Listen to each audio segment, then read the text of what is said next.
Good evening, I'm John Yang. It has been a tumultuous day in Russia. Late this afternoon, Wagner mercenary group founder Yevgeny Prigozhin ordered an about-face in his advance on the capital city of Moscow. His forces were on the move earlier today after taking control of Rostov-on-Don, a city near the Ukrainian border that's a Russian military headquarters. Yevgeny Prigozhin said he stopped his forces just hours short of Moscow to save Russian lives. He explained in an audio message. In the last 24 hours, we have got to within 200 kilometers of Moscow. We didn't spill a single drop of our fighters' blood. Now the moment has come when blood could be spilled. Understanding responsibility for the chance that Russian blood could possibly be spilled on one side, we are turning our columns around. Earlier, Russian army soldiers and Wagner Group mercenaries had prepared for a clash. Russians ready to fight Russians. Wagner Group forces had been barreling toward Moscow hours after they had seized Rostov-on-Don. Prigozhin called it retribution for what he claimed were Moscow's attacks on his fighters in Ukraine. We have taken Rostov's military objects under our control, including an airfield. There are no issues. So when we are told that Wagner has interfered and that something has collapsed on the front lines, we are not the reason for that collapse. Russian helicopters attacked Wagner vehicles as they headed north through the city of Voronezh. Prigozhin accused the Russians of firing on civilian targets, including a fuel depot, to slow his advance. Russian President Vladimir Putin accused Prigozhin of staging a coup. We won't allow a repeat of a civil war. What we are facing now is treason. Unreasonable ambitions and personal interest lead to treachery, state treason, and betrayal of one's own people. In an audio message, Prigozhin said he and his forces were Russia's true defenders. As for betraying the motherland, the president is deeply mistaken. We are patriots of our motherland.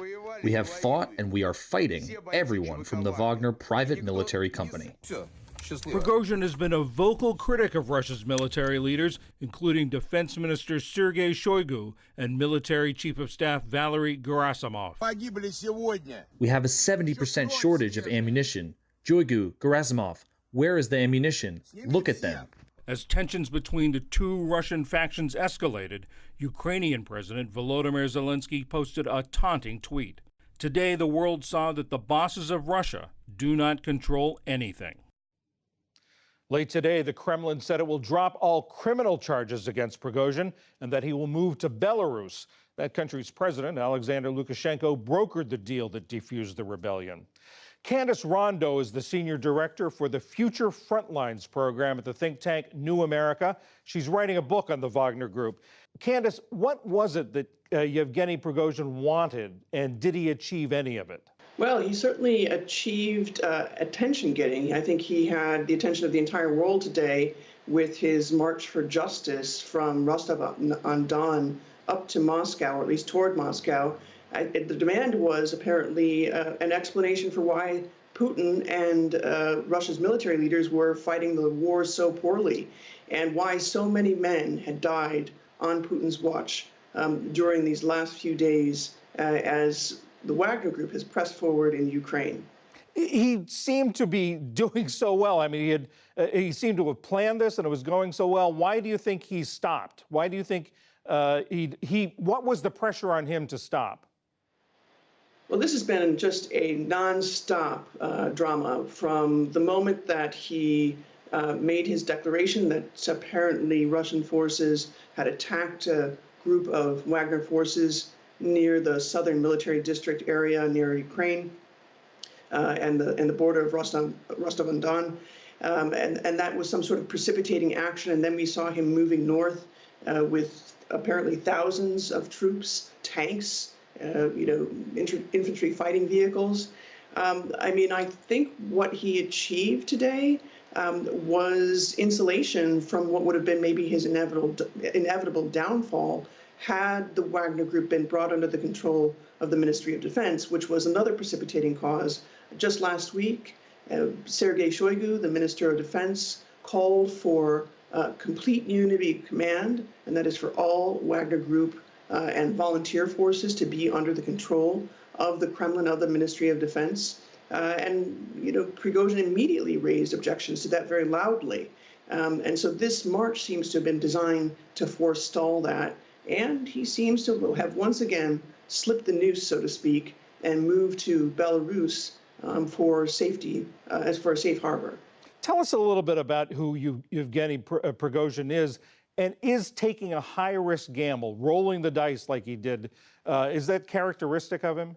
Absolutely. This is a guy who, as a young man, trained as a cross-country Olympic skier, didn't luck out because of a couple of different things that happened. He had an injury as a young man, turned to a life of crime, spent 10 years behind bars while most of the rest of his contemporaries actually fought on the front lines in the Soviet war in Afghanistan.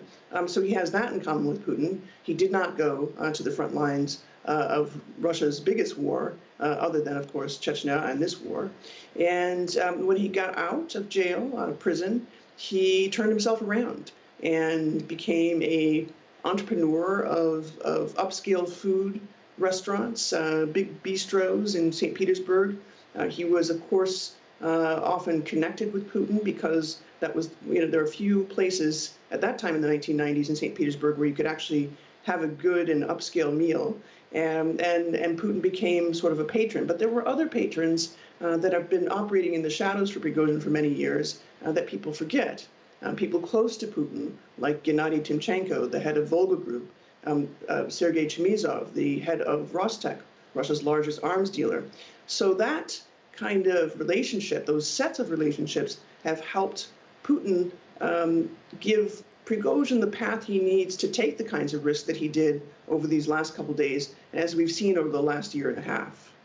Prigozhin, as I said, was highly critical of the way this war was being fought. Other critics have been pursued and dealt with, but Putin seemed to allow him to go on.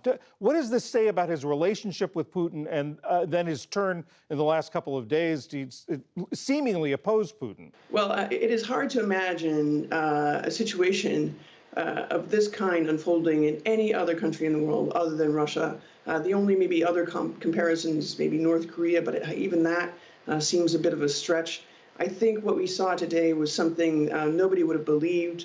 First, Putin threatening to deal brutally with the mutineers who mounted this kind of rebellion, a revolt against his regime, these mercenary fighters. And then suddenly, within 8 hours, there's kind of a turnaround. Doesn't matter. You're all good. Just move next door and wait to see what happens. I think there is something a little bit strange about this outcome, and I don't think we've seen the last of Mr. Prigozhin. And I don't think for Putin, he comes out of this looking good or smelling like roses. Candace Rondeau of the New America think tank, thank you very much. Thank you.